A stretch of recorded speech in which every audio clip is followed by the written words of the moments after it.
Welcome to sports live presented by cool. আপনাদের সঙ্গে আছি আমি রঞ্জন শান্ত। চ্যাম্পিয়ন্স ট্রফির গ্রুপ পর্ব থেকে বাদ পড়েই লাহোরে বিশেষ জরুরি সভা ডেকেছে পিসিবি। সেই সভায় উপস্থিত সিনিয়র ক্রিকেটার বাবর আজম থেকে শুরু করে সভাপতি মহসিন নাকভিও থাকছেন। এমনকি তরুণ ক্রিকেটারদের নিয়েও আলাদা একটা সভা করেছে পিসিবি। সেই মিটিংয়ে থাকা ফরচুন বরিশালের হয়ে বিপিএল মাতানো মোহাম্মদ আলী আবারও বিপিএল মাতাতে চান। চ্যাম্পিয়ন্স ট্রফির ব্যর্থতার পর বিশেষ জরুরি মিটিংয়ে শনিবার পাকিস্তানের লাহোরের ন্যাশনাল ক্রিকেট একাডেমিতে হাজির বাবর আজম। শুধু বাবর না, দেশটার সাবেক নির্বাচক ওয়াহাব রিয়াজ থেকে শুরু করে শাকলাইন মোস্তাক সবাই এই মিটিংয়ে হাজির হয়েছেন। এমনকি এই মিটিংয়ে আছেন পিসিবি সভাপতি মহসিন নাকভি।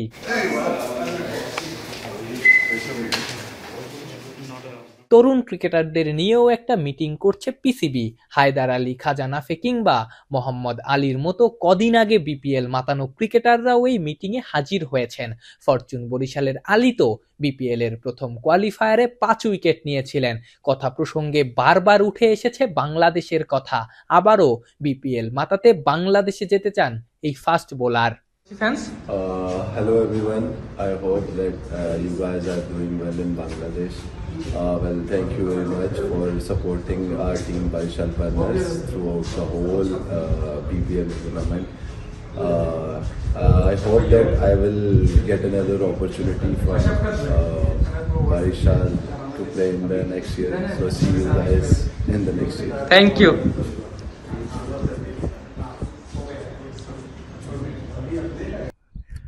মোহাম্মদ আলী ফরচুন বরিশালের হয়ে বিপিএল খেলেছেন, কোয়ালিফায়ারে 5 উইকেটও নিয়েছিলেন।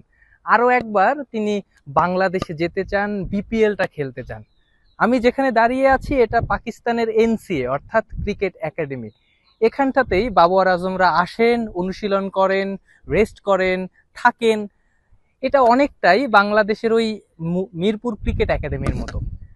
তারপরও বেশ কিছু পার্থক্য এখানে আছে, যে পার্থক্যগুলোই আসলে এই জিনিসটাকে, এই এনসিএটাকে, এই ন্যাশনাল ক্রিকেট একাডেমিটাকে আলাদা করেছে। আফনান পিয়াল, যমুনা স্পোর্টস, লাহোর, পাকিস্তান। ফিরতে চাই দেশের ক্রিকেটের খবরে। এবারে ঢাকা প্রিমিয়ার লিগে ক্রিকেটারদের পারিশ্রমিকের নিশ্চয়তা চাইলেন মোহামেডান অধিনায়ক তামিম ইকবাল। ছাড় দিয়ে কম পারিশ্রমিকে খেলতে রাজি হলেও প্রতিশ্রুত অর্থ দেওয়ার জন্য আহ্বান জানিয়েছেন ক্লাব কর্তাদের প্রতি। সোমবার থেকে শুরু হতে যাওয়া ডিপিএল এর ট্রফি উন্মোচনে এসে এসব কথা বলেছেন তামিম। এই প্রথম ডিপিএল যেমন দেখা যাবে টেলিভিশনে, সেই সাথে আম্পায়ারিং বিতর্ক এড়াতে চালু করা হবে তৃতীয় আম্পায়ার।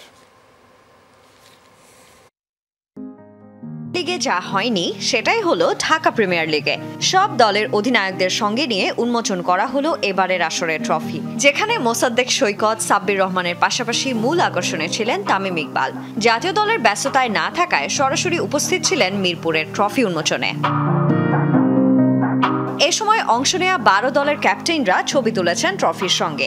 দেশের সার্বিক পরিস্থিতিতে তুলনামূলক কম পারিশ্রমিক নিয়েই ডিপিএল এ খেলবে দলগুলো।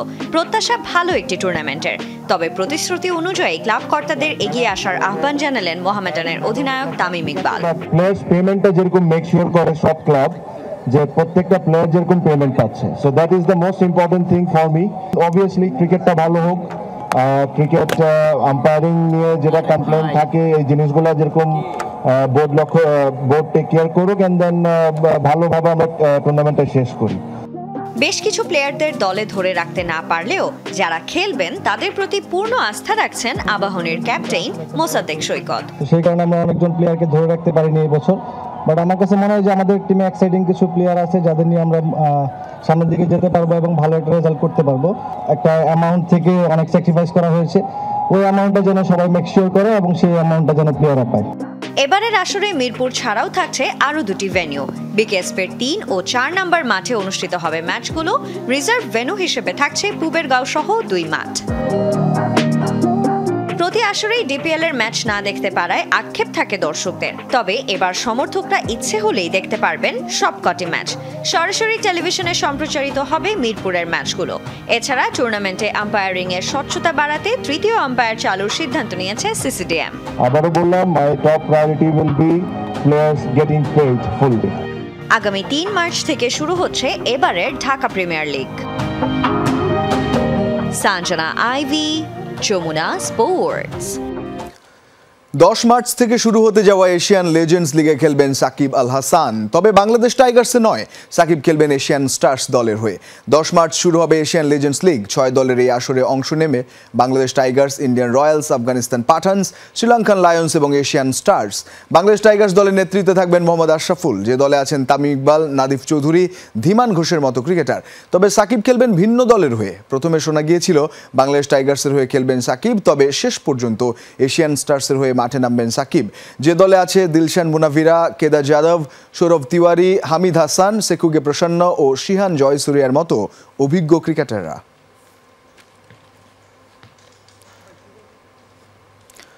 লাহোরে অবস্থিত পাকিস্তানের প্রথম ক্রিকেট জাদুঘর প্যাভিলিয়ন। 2010 সালে প্রতিষ্ঠিত হওয়া এই জাদুঘরে আছে 1880 সাল থেকে হওয়া বিভিন্ন ক্রিকেট ম্যাচের ছবি। স্মৃতি হিসেবে সাজানো আছে ইমরান খানের ট্রাউজার, এমনকি ভারতের প্রথম টেস্ট জয়ের ছবিও সাজানো আছে এই জাদুঘরে। লাহোরে সেই জাদুঘর ঘুরে এসে বাকি গল্প জানাচ্ছেন আফনান পিয়াল।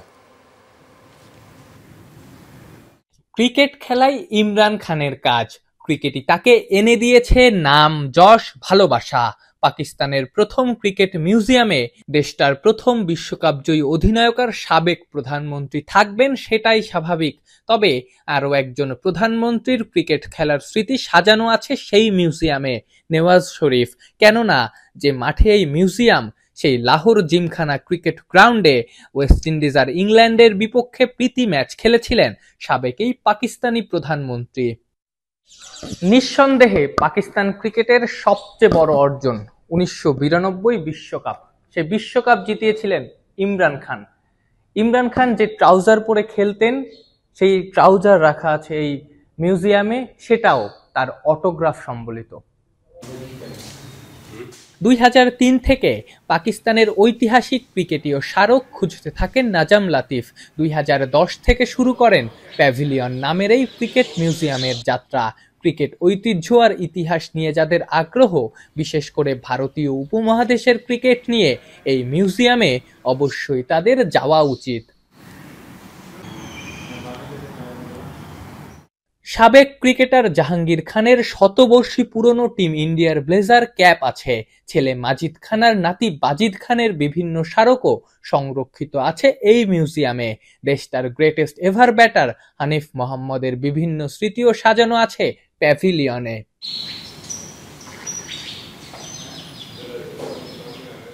1936 সালে অস্ট্রেলিয়াকে হারিয়েছিল ভারত, যেটা তাদের প্রথম আন্তর্জাতিক জয়। সেই ম্যাচে দলটার উইনিং ফটোও আছে এই মিউজিয়ামে, সেটাও তাদের অটোগ্রাফ সম্বলিত।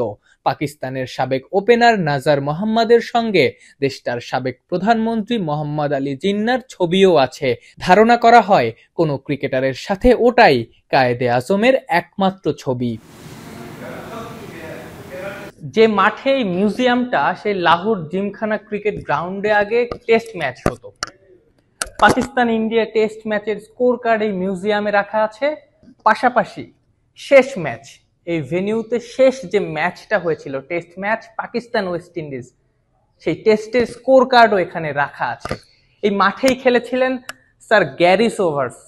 এই মিউজিয়ামে ডন ব্র্যাডম্যানের অটোগ্রাফ সম্বলিত একটা বলও ছিলই বলতে হচ্ছে। অজানা কারণে ব্র্যাডম্যানের অটোগ্রাফ সম্বলিত সেই বলটা এখন আর মিউজিয়ামে নাই। তবে শোয়েব আখতার, ওয়াসিম আকরাম থেকে শুরু করে আব্দুল কাদির, সবার অটোগ্রাফ সম্বলিত বল সাজানো আছে। লাহোর জিমখানা ক্রিকেট গ্রাউন্ডে খেলতে এসে অটোগ্রাফ সম্বলিত ব্যাট গিফট করেছিলেন ভারতীয় কিংবদন্তি বীরেন্দর সেবাগ। আফনান পিয়াল, যমুনা স্পোর্টস, লাহোর, পাকিস্তান। এবার যেতে চাই ফুটবল প্রসঙ্গে। এএফসি এশিয়ান কাপের বাছাই পর্বকে সামনে রেখে 28 ফুটবলার নিয়ে অনুশীলন শুরু করেছে বাংলাদেশ। ভারতের বিপক্ষে মিশন শুরুর আগে অনুশীলন নিয়ে সতর্ক পুরো দল। ঘরোয়া লিগে ছন্দে থাকা আল আমিনকে জেনুইন নাম্বার 9-এর জায়গায় এগিয়ে রাখছেন হেড কোচ জাভিয়ের ক্যাব্রেরা। আর সেট পিচ থেকে গোল হজম করা থেকে এড়িয়ে এই জায়গায় বাড়তি নজরদারির তাগিদ অধিনায়ক জামাল ভুঁইয়ার। প্রায় 3 মাস পর আবারও জাতীয় দলের অনুশীলনে ফুটবলাররা। এএফসি এশিয়ান কাপের বাছাই পর্বের জন্য হেড কোচ জাভিয়ের ক্যাব্রেরার অধীনে 28 ফুটবলার নিয়ে শুরু হয়েছে ক্যাম্প। প্রতিপক্ষ যখন ভারত, তাই একটু আগে ভাগে প্রস্তুতিতে বাড়তি নজর পুরো দলের। 25 মার্চ গ্রুপ পর্বে প্রথম ম্যাচ দিয়ে নিজেদের মিশন শুরু করছে বাংলাদেশ। দুর্বলতা হিসেবে সেট পিচ থেকে গোল হজম করাকে কাঠগড়ায় তুলেছেন অধিনায়ক জামাল ভুঁইয়া। তাই প্রতিরোধ গড়তে এই জায়গায় উন্নতির কথা জানান তিনি। পাশাপাশি হামজা ফাহমেদুলদের উপস্থিতি বাড়তি শক্তি বাড়াবে বলে মনে করেন জামাল। হামজা আসলে এটা will B a big boost for the team. কোন জায়গা আমরা বেশি গোল খাচ্ছি সেট পিস নিয়ে, সো এটা আমরা কাজ করতে হবে না, কারণ এটা আমরা অ্যাভয়েড করতে চাই। আর ওই জায়গা আমরা আরও ইমপ্রুভ করতে হবে। অফকোর্স র্যাঙ্কিংস ওটা ইমপ্রুভ করতে হবে, বাট এই বছর ভালো চান্স আছে। ভারত ম্যাচে প্রতিদ্বন্দ্বিতার আশা করছেন রহমত মিয়া। দীর্ঘ সময়ের এই ক্যাম্প নিজেদের মধ্যে আরও বোঝাপড়া বাড়াবে বলে মনে করেন এই ডিফেন্ডার। আলাদা অবস্থায় থেকে প্র্যাকটিস করা, টিমের সবার সাথে ভালো সম্পৃক্ততা তৈরি করা, এটা আমার মনে হয় যে টিমের জন্য ভালো। যখনই ইন্ডিয়ার সাথে খেলা হয় আলাদা একটা স্পিরিট কাজ করে যে ওদের এগেনস্টে ভালো খেলতে হবে, এবং দেশকে যেহেতু আমরা রিপ্রেজেন্ট করি সবটা জায়গায়, তো ইন্ডিয়া যেহেতু আমাদের পাশের একটা দেশ, ওদের সাথে আমাদের অলওয়েজ একটা কম্পিটিশন থাকে এবং ভালো করার একটা স্পৃহা থাকে। এদিকে দীর্ঘদিন ধরে জেনুইন নম্বর 9-এর অভাবে ভুগছে বাংলাদেশ। চলতি বিপিএলে আলামিনের পারফরমেন্সে সেই অভাব পূরণের আশা হেড কোচ হ্যাভিয়ার ক্যাব্রেরার। আলামিন দারুণ একজন ফুটবলার, সেই সাথে প্রচুর এনার্জেটিকও বটে। সব মিলিয়ে নম্বর 9 হিসেবে ভালো অপশন হতে পারে সে। পাশাপাশি তরুণ ফুটবলাররাও ভালো করছে। ম্যাচে পূর্ণ অ্যাডভান্স নিতে সর্বোচ্চ চেষ্টা করব আমরা। স্বস্তির খবর, স্কোয়াডে নেই কোনো ইনজুরি। সেই সাথে জামালের স্কোয়াডে থাকা তরুণ ফুটবলারদের জন্য অনুপ্রেরণা বলছেন কোচ হ্যাভিয়ার ক্যাব্রেরা। নাসিফ শুভ, যমুনা স্পোর্টস, ঢাকা।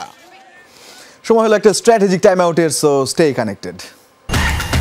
চ্যাম্পিয়ন্স ট্রফির গ্রুপ পর্বের শেষ ম্যাচে কাল মুখোমুখি হবে ভারত নিউজিল্যান্ড। দুবাইতে বিকাল 3টায় শুরু হবে এই ম্যাচ। বিশ্বকাপ বলুন কিংবা চ্যাম্পিয়ন্স ট্রফি, আইসিসি ইভেন্টে সবসময় অন্যতম ফেভারিট থাকে নিউজিল্যান্ড। কিন্তু 2000 সালের চ্যাম্পিয়ন্স ট্রফিটা ছাড়া আর কোনো আইসিসি ইভেন্টে ট্রফি জিততে পারেনি ব্ল্যাক ক্যাপরা।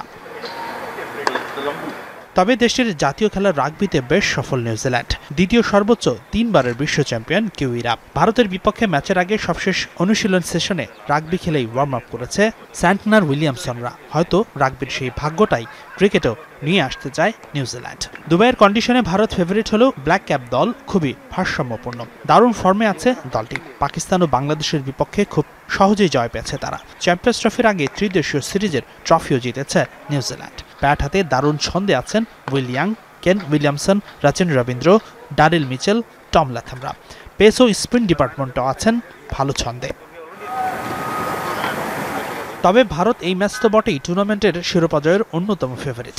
নিউজিল্যান্ডের বিপক্ষে খেলা সবশেষ 5 ওয়ানডের সবকটিতেই জয় পেয়েছে রোহিত শর্মার দল। তবে সবগুলো খেলাই ছিল ঘরের মাঠে। সেমিফাইনাল নিশ্চিত হওয়ায় এই ম্যাচে মূল একাদশের একাধিক ক্রিকেটারকে বিশ্রাম দিতে পারে টিম ইন্ডিয়া, বলছে ভারতীয় গণমাধ্যম। আনন্দবাজারের মতে রোহিত শর্মা ও মোহাম্মদ শামিকে নাও খেলানো হতে পারে এই ম্যাচে।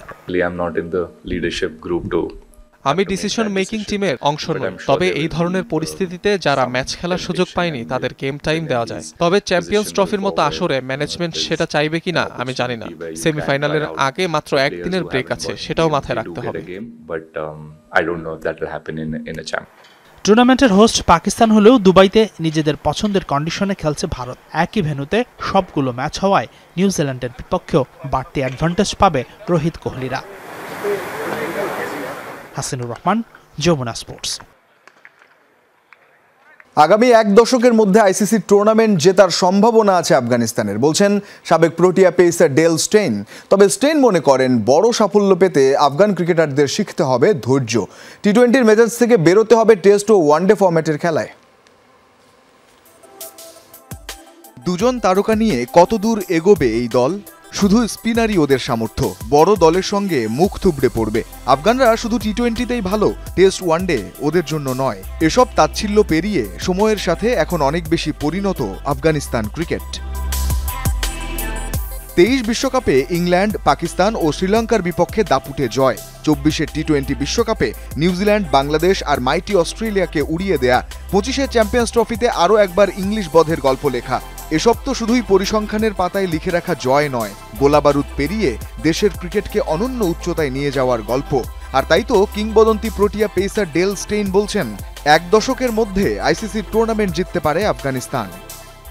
আফগানিস্তানের অনেক খেলোয়াড় বিশ্বজুড়ে টি-20 ক্রিকেট খেলেন, যা তাদের জন্য দারুণ ব্যাপার।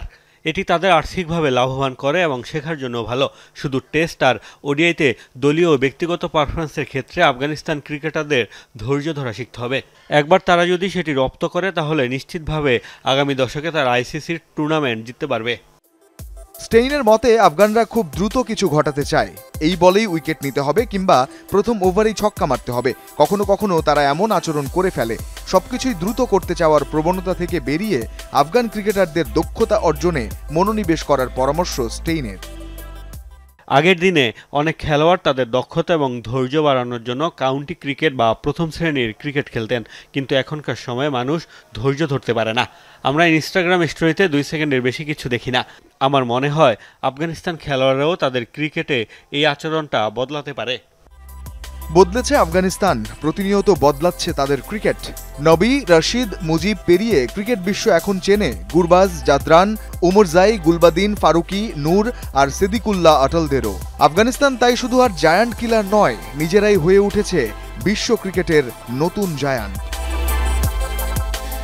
রঞ্জন শান্ত, যমুনা স্পোর্টস। চ্যাম্পিয়ন্স ট্রফিতে ভারতকে নিয়ে সমালোচকদের এক হাত নিলেন ভারতের কিংবদন্তি সুনীল গাভাস্কার। টুর্নামেন্টে বাড়তি সুবিধা পাচ্ছে ভারত, এমন সমালোচনায় ক্ষোভ প্রকাশ করেছেন এই ভারতীয় সাবেক। ইংল্যান্ডের সাবেক অধিনায়ক নাসের হুসেইন ও মাইক আথারটনকে নিজেদের দল নিয়ে ভাবার পরামর্শ দিয়েছেন তিনি। দীর্ঘ 29 বছর পর আইসিসির কোনো ইভেন্টের আয়োজক হয়েছে পাকিস্তান। চলতি আইসিসি চ্যাম্পিয়ন্স ট্রফির একক আয়োজন হিসেবে পাকিস্তানের নাম থাকলেও বাগড়া বাঁধায় ভারত। পাকিস্তানে যেতে রোহিতের দল অস্বীকৃতি জানালে শেষ পর্যন্ত হাইব্রিড মডেলে অনুষ্ঠিত হয় মেগা টুর্নামেন্টের এই নবম আসর। হাইব্রিড মডেলে হওয়ায় ভারতের সবগুলো ম্যাচ অনুষ্ঠিত হয় দুবাইয়ে। কন্ডিশনের সুবিধার পাশাপাশি রেহাই মিলেছে ভ্রমণ ক্লান্তি থেকেও। এ নিয়ে সমালোচনায় মেতেছেন সাবেক ইংলিশ ক্রিকেটার নাসের হুসেইন ও মাইক এথারটন। এবার সেই সমালোচকদের পাল্টা আক্রমণ করলেন ভারতীয় কিংবদন্তি সুনীল গাভাস্কার। অন্য দল নিয়ে ঘাটাঘাটি না করে নিজেদের দল নিয়ে ভাবার পরামর্শ দিলেন এই ভারতীয় কিংবদন্তি। তারা সবাই জ্ঞানী এবং অভিজ্ঞ। তাদের দল যে সেমিফাইনালে উঠতে পারলো না সেদিকে নজর দিচ্ছে না কেন? লাগাতার ভারতের কথা না ভেবে তোমরা কি নিজেদের দিকে তাকিয়ে দেখেছো? তোমাদের দলের ছেলেদের মানসিক অবস্থা এমনই যে তোমাদের ফলাফল নিয়ে মাথা ঘামাতে হবে, তোমাদের দেশ নিয়ে মাথা ঘামাতে হবে। এখানে ক্ষান্ত হননি ভারতীয় গ্রেট, খোঁচা মেরেছেন ইংলিশদের রুটি-রুজি নিয়েও। নাসের এথারটনের রুটি-রুজিতে ভারতীয়দের অসীম অবদান রয়েছে বলে জানান টেস্ট ক্রিকেটে প্রথম 10,000 রান করা সুনীল গাভাস্কার। আন্তর্জাতিক ক্রিকেটে ভারত এখন মানের দিক থেকে, আয়ের দিক থেকে, প্রতিভার দিক থেকে, বিশেষ করে অর্থ আয়ের দিকে কোন জায়গায় আছে সেটা তাদের ধারণাতেই নেই। টেলিভিশনের সম্প্রচার সত্য এবং মিডিয়া থেকে প্রাপ্ত আয়ের মাধ্যমে বৈশ্বিক ক্রিকেটে ভারতের বড় অবদান রয়েছে। তাদের বোঝা দরকার বিশ্ব ক্রিকেটে ভারতের যে অবদান তার ওপরে তাদের বেতন নির্ভর করে। এবারের চ্যাম্পিয়ন্স ট্রফিতে এক ম্যাচ হাতে রেখেই সেমিফাইনালে নোঙর গেড়েছে ভারত। রবিবার গ্রুপ পর্বের শেষ ম্যাচে নিউজিল্যান্ডের বিপক্ষে মাঠে নামবে ম্যান ইন ব্লুরা। মেহেদি রিয়ান, যমুনা স্পোর্টস। এই ছিল আজকের স্পোর্টস লাইভে। এতক্ষণ সঙ্গে থাকার জন্য ধন্যবাদ সবাইকে।